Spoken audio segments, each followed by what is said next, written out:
میرے آقا نبی اکرم صلی اللہ علیہ وسلم نے ارشاد فرمایا قیامت کے دن کچھ لوگ ایسے ہوں گے جو نہ تو نبی ہوں گے اور نہ شہید،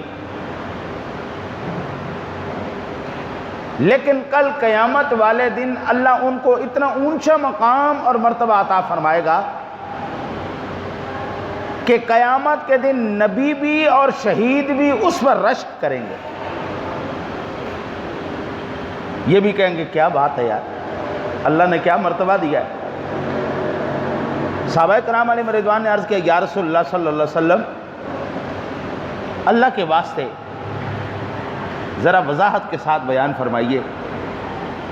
یہ کون لوگ ہوں گے جن کے اوپر کل قیامت والے دن نبی بھی اور شہید بھی رشک کریں گے۔ میرے آقا نبی اکرم صلی اللہ علیہ وسلم نے ارشاد فرمایا ان کی علامات بیان کرتے ہوئے تاکہ صحابہ کرام علیہم رضوان اس کو سمجھ جائیں۔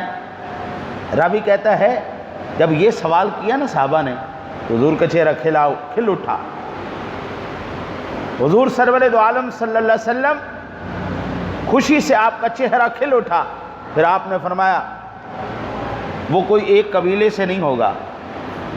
وہ مختلف قبیلوں سے ہوں گے، مختلف شہروں سے ہوں گے، مختلف علاقوں سے ہوں گے، ان کے درمیان کوئی خونی رشتہ بھی نہیں ہوگا، دل صاف رکھتے ہوں گے۔ اللہ اکبر۔ قیامت کے دن جب وہ آئیں گے تو اللہ فرمائے گا ان کے لیے نور کے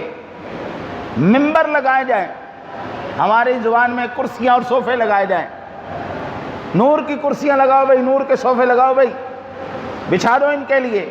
اللہ اپنے دستے کرامت جو اس کے شان کے لائق ہے ان سے ان کو نور کی کرسیوں پر بٹھائے گا، پھر ان کے چہرے کو نور کر دے گا، ان کے چہروں سے سورج کی طرح نور نکلے گا، ان کے لباس نور ہو جائیں گے۔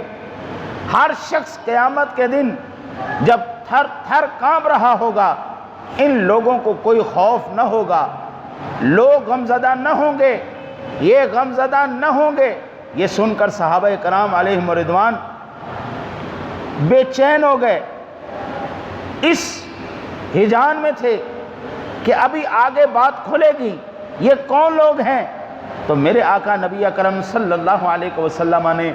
فوراً آیا مبارکہ تلاوت فرمائی، الا ان اولیاء اللہ لا خوف علیہم ولا هم یحزنون، سورہ یونس کی 62 نمبر آیا مبارک۔ اب سوال یہ پیدا